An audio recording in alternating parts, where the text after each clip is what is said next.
Liam buried Emily on a cold October morning. Car crash. They said she died instantly, but when he saw her in the casket, her lips slightly parted, her fingers curled as if reaching for something, he swore he heard a whisper. "I'm not done yet."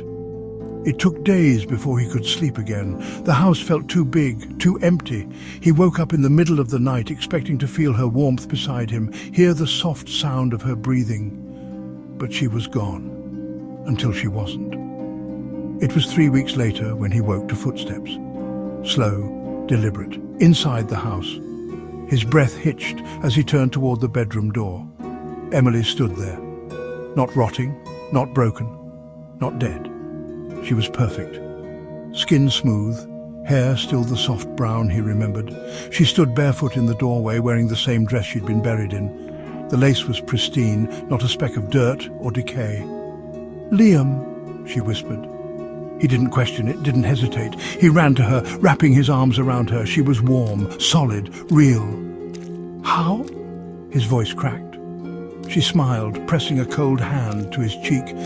"I came back to you." And for a while he let himself believe it. At first, she didn't eat. She sat at the dinner table, her eyes locked on him as he chewed his food, never blinking, never moving. Her head tilted whenever he swallowed, like she was listening. Then the neighbours started disappearing. First the old man down the street, then a jogger, a mother walking her dog. Late one night, Liam woke to the sound of chewing. He found Emily in the kitchen. Her back was turned, shoulders hunched.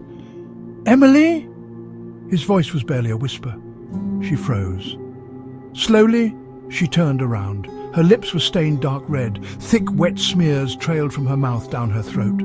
She exhaled sharply through her nose, shuddering, trembling. Her eyes weren't blue anymore. They were black, hollow pits swallowing the light. "Liam!"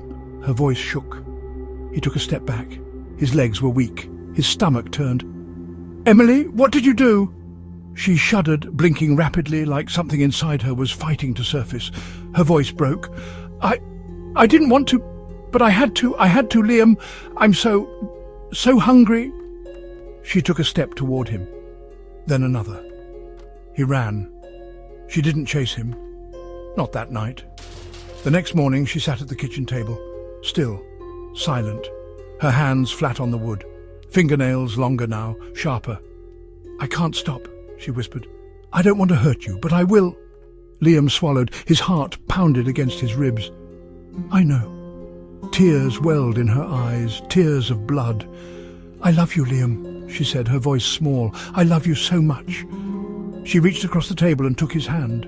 Her grip was strong, too strong. He could feel her pulse, slow, wrong. Her lips parted, her breathing grew heavier. "Then do it," he whispered. Emily shuddered.